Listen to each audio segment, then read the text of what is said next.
We as humans are attached to the idea that everything in life can be understood, or that we will always be able to comprehend and make sense of things. The truth for me is, I just don't get it. I can't fathom who chooses which innocent, vulnerable souls are violated at an early age. Who picks the victims? Whose decision is that? Certainly not God. God is of good things. I mean, God wouldn't have to allow people to go through pain just to save them and bring them out of that same pain, right? What kind of game would that be called? I mean, God could just show face and then we would all be believers. If you could give me, I need an in-person interview. Come on, Rick. Come on, Craig. I don't want to do an in-person interview. Okay, we'll do this. I'll just have you giving me advice as a woman, as a cousin, as a family member. You know, just how do you feel about females who have been through traumatic situations? Do you believe they have the ability to fully heal and function moving forward as a parent, as a woman who's dating, as things like that? We'll touch on that. We'll leave it like that. So, how do you feel about?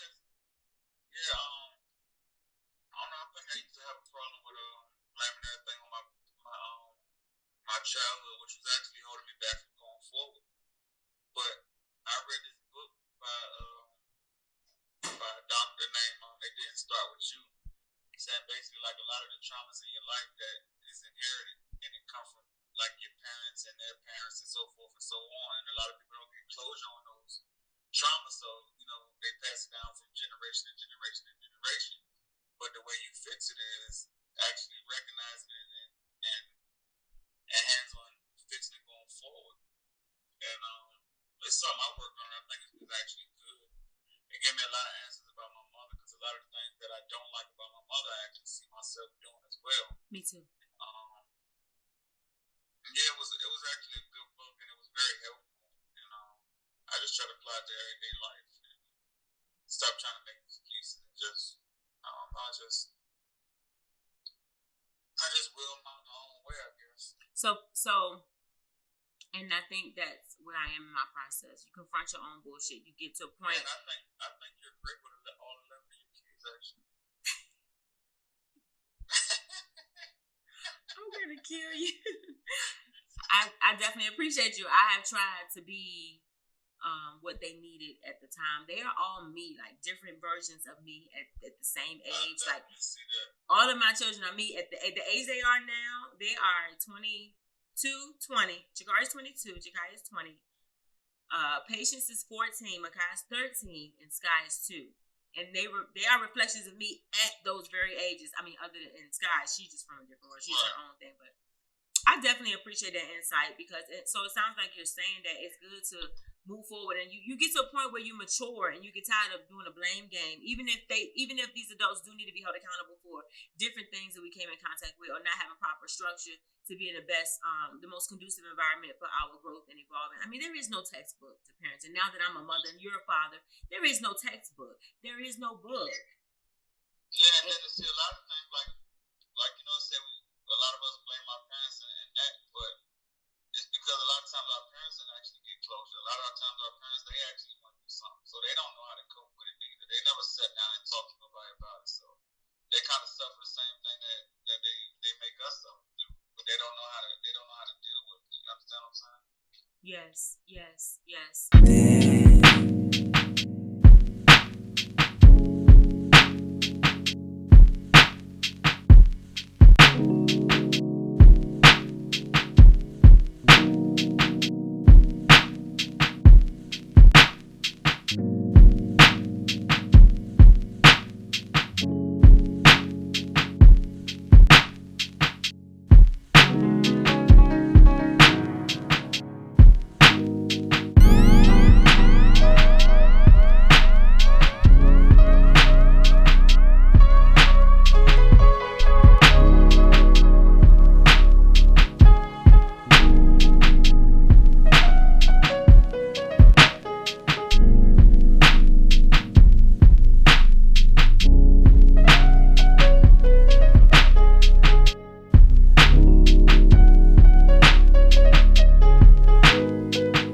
understand what was going on.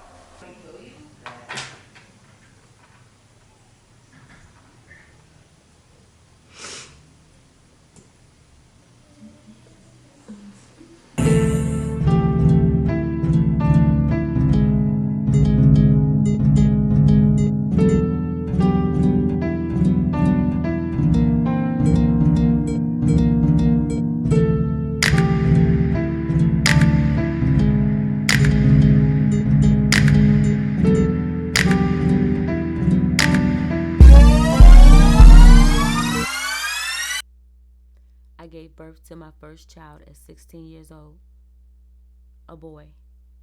He is 22 years old now. By the time I was 19 years old, I had given birth to my second child. No job, no formal education, and I lived in a housing project apartment until I was evicted and lived in a shelter with my two babies. I remember as a rule the shelter would not allow your children to sleep with you, and so I never slept. My children's sleeping arrangement at 1 and 2 years old was beside me on a dirty mattress. I remember waking up and seeing a roach crawling on my baby's bottle that I had given her at night because I couldn't nurse her due to the rules of the homeless shelter. It was at that point that I thought it was okay to ask her family for help just this once. My children didn't ask for this life or these circumstances. I've always been so private when I was going through hardships because I was embarrassed. I don't know why. I just was. I allowed her father's family to help me raise her. She was asleep in her car seat, barely 2 years old, and I put her in the back of their car, kissed her, and went back to the shelter with my 2 year old son. It was almost 14 years that went by before she came home to live with me again. Although I gave birth to three more children in that time frame that she was away. Sometimes, as far as Trinidad and Tobago, we visited as much as we could and as often as I could afford, which was maybe once a month. To my daughter, who is now around the age I was when I gave birth to her, I want you to know that I want you. I've always wanted you. At the time, I couldn't bring you home until I could properly provide for you. Love was always there. I now know that that is all that was needed. I apologize, and I'm proud of you. You're an angel to your sisters, and you're a light in the lives of your brother. And to me, my baby girl, you are a reflection of my higher self. And I want you to know that I love you. I sure do hope that God can see into the dark. I am in the middle of a very I was going through this process where I was doing something and I was trying to capture moments um of my memory where do you remember the first thing I want to ask you a couple of questions is, if you don't mind, do you remember the address when you dated my mom that we lived at when we lived on Catapa? Do you remember that address? Kappa? Mhm. No, I do not remember that particular address. Okay. I didn't either. I wanted that address, and then I wanted the address to the next house we lived in because we lived in two houses. I remember when you and my mom dated, we lived in two places. One place was Catapa, and the other place was Central Street. And I have this story that I'm writing. All right. So I wrote a book about my life, and in my book, I make sure that I talk about my children. I have 5 children. And I have been through a lot of things. And I wanted to create some closure for myself, without including anyone that didn't have anything to do with it. And I feel like you did. So I wanted to talk to you to ask you if it was at all possible if you could tell me how you feel about my childhood. And How do I feel about your childhood? yeah, I wanted to know if you were willing to and I wanted to talk to you by myself, without an audience. I wanted to make sure I'm not around anyone. That's why I went in my room. And I also wanted to make sure that, that you weren't. But I wanted to know, um, do you ever think about me? Are you Are you apologetic about anything that you saw or may have done, and I just wanted to know if you would apologize. Let me reassure you of something, Aisha. Back when I was with your mother, I learned a lot about her. And Nancy was then, and probably still now is, able to manipulate people to a T. She Right, can make them believe just about anything she says. right. And at one time, she had me to where I was doubtful of who I was. Mhm. And if I liked a certain thing in my life, if it wasn't what she liked, it was just flat out wrong. That's right. And I said, wait a minute.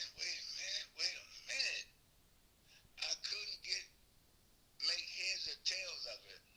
Hmm. And all I could see was the longer I stayed around, the more she did this. I saw her manipulate everybody around her, and I didn't know what to do about it. Hmm. Also, if she shared anything with you about my um, Mhm. fooling around with children, let me tell you now, that never happened. That never happened. So, If she, let me finish. If she made you feel like that's what I did and that's why she didn't stay with me, that's an outright lie. I never bothered you or your sister. Okay? I knew eventually this was going to come to a head.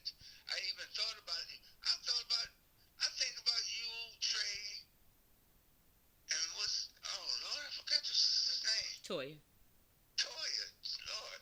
Oh, but a couple of weeks ago, because I was in an area in Hampton, and I rode by the house, and I thought about you, and then that made me think about y'all for a couple of days.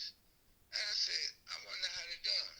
Just wanted to know if everybody was doing okay. Mhm. That was the extent of that. But I will reassure you before the throne seat of my God, I did not bother you and Toya. Okay. I remember you. I remember the smell of cigarettes on your fingertips. I remember you putting your hands around my mouth sometimes. I remember you bouncing me on your lap. I remember you doing things that may have been taken um, the wrong way because I didn't know any better. But I specifically, in front of God as well, remember you doing things to me. I remember you touching me inappropriately. You don't remember that? I just told you what I believe was the truth. Okay. That's your truth? Of course. And so the things you say about my mother, I totally understand. I've went through a lot of things with her, and I'm not in disagreement with everything that you said, and I understand. And I appreciate you being honest about that. But I am trying to heal, and I would appreciate it if you would be honest enough with yourself before you die to at least apologize to me for anything that you feel like you may have or may not have done. Aisha, I just want closure. I just want I closure. understand what you're searching for. Okay? I've shared with you Thank you. to the best of my ability, honesty. I'm not trying to block this thing out. I'm simply telling you what I believe was true then and true now. I feel like I owe anyone an apology for touching anyone inappropriately. I never touched anybody inappropriately. Okay? You did. You did. I did. You say I did. I just want to tell you this, and it affected me all the way up until now, and now I'm healing. And I thought that you would apologize, and I would hang up, and I would be okay. But you won't even say, yes, I may have done some things, and yes, I'm sorry, and yes, I may have, maybe I didn't, maybe I don't. Yes, I may have done some things, and I may have had a different mindset at the time, or maybe you took them wrong, or maybe I was just trying to hug you.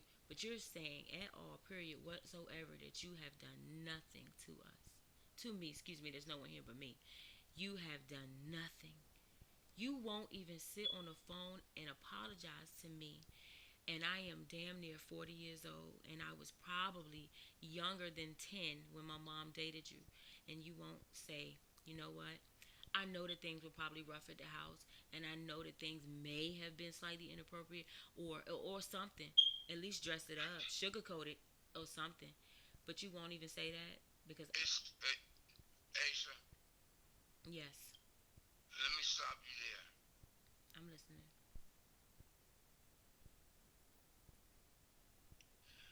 You heard me speak the truth the first time. That was moments ago. You are still trying to get me to do what you feel I should be doing. Okay? That's not cool. Now, you said something that made some sense, and I'll speak on that. Thank you. Now, you may have interpreted my hugging you all or touching you inappropriately as I'm trying to do something with you all. If that's how I came across, I humble myself before God and apologize to you right now for that. Now, I told you once before, Nancy, back in the day, I don't know how she is now, but back then, she was able to manipulate color out of ink. Yeah, and make everybody think she was right. Right. I had my head.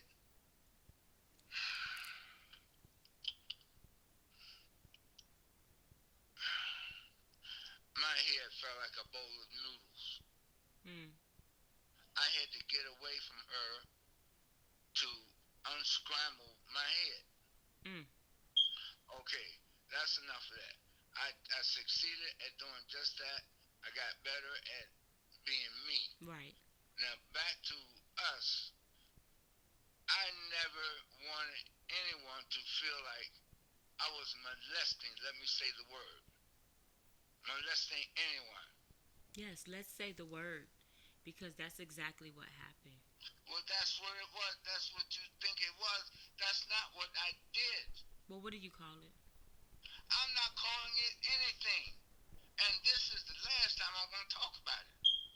Because I'm not going to have you, Nancy, and anyone else trying to convince me of something I did not do then or now. As I said earlier, if I did any hugging and made you feel like I was trying to go further with it, and of course I will apologize for that. That would have been wrong on all points. Right. But for me to sit here and appease your efforts because you're trying to heal, I'm not going to do that. He didn't. Well, he did. You listen to me. Ma, he said he didn't touch me, Ma. He did. Yes, but you have to remember, somebody that's working their way to hell is never going to tell the truth. That's not your fault or your loss. You did exactly what God would want you to do. Try to close the book. And once you've done that, it's left on him. Now, he didn't strokes already. If that's the best he could do, I'll be listening out for his funeral. That is not your fault. It was never your fault. You didn't do anything to cause it. He was just a rotten ass man. Queen. How are you? Oh, you sound so genuine. Hey, Sharon. How are you? How are them babies? They are good. Good. I'm glad. So we rolling. Okay. I wanted to say thank you for. I've been showing gratitude all day. Thank you. I just wanted to say thank you, period, for being you. I wanted to say thank you for taking the time without asking, without doubting the vision. Thank you for, being willing to take, a few minutes to share a moment with me so that I can come to some type of peace and clarity about my life. You know what I'm saying? Yeah. I wanted to start out by asking you. I wanted to ask your opinion on something as a mother and as a wife. But first, I wanted to ask you. That's second. First, I wanted to ask you. Do you remember how old I was when I first came to you? We were childhood friends. We went to school together. We didn't.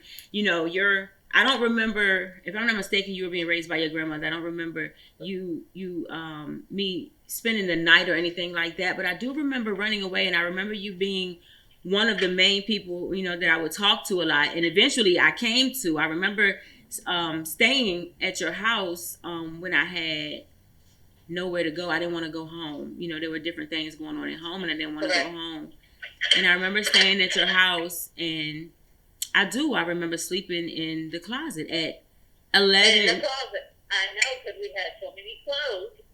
You remember that? I remember. I remember like yesterday. We had so many clothes where we were able to hide you under the clothes. Hello? Yes, sir. Hey, Aisha. Yes. I am going to keep this short. Okay. But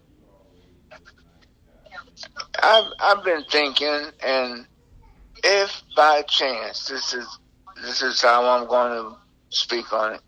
If by chance I did the things you speaking on, then allow me to apologize for doing so. Now, I said earlier, I just cannot fathom doing these things. However, if I did them, forgive me for doing so and accept my apology, regardless of when it happened. We are taught as early as 2 years old, as young children. Don't run, you might hurt yourself. Get down, don't climb high, you will fall. We are taught fear at an early age. Everything is connected. And sometimes we want to go back and we want to reflect to get to know ourselves, what was embedded in us. I wanted to know what was embedded in me, my DNA, my lineage, my bloodline. That way I can properly align. How can you adjust something without properly assessing it first anyway, right? I had to free myself. I had to shed the little girl who was holding me back, the hurt little girl. We would all like to believe we are good people, but what is a good person?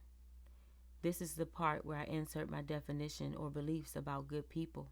However, I won't, because I don't know the answer. I gave birth to my last child at 38 years old. I didn't understand what was going on with my body. I was so sick. I hid and I barely could take the pregnancy. It was then that I was at my lowest point and I was admitted to the hospital, the mental hospital. When you know someone's story, it's not for you to feel sorry for them. I vowed to never be that low again. I vowed to never go back there. Although it was there that I could only see out of a little crack in the window a small piece of the sky. And it was after that that I gave birth to my sky. Sometimes people don't want to cry. They just want to talk, get it out, be heard, embrace, be aware. Sit still. To my mom, the person I felt offended me the most, I now realize that wasn't the truth. I forgive you, and I apologize to you for everyone who ever hurt you. But I had to be in those awkward, uncomfortable, and offensive and dry spaces in order to be here today, in order to be in this place that's inside of me, this place that always was. Because, see, this is a sacred space. This space is also safe, and this space inside of me is trustworthy. This space has opened up the energy field of my heart chakra, and this space is where anyone willing to do the work can be. This space was created the day I was born, and this solar return was recreated the first day I saw my birthday on the clock, 12/16. This space is destined for greatness. This is a journey of love. Me. I am the 12/16 Project.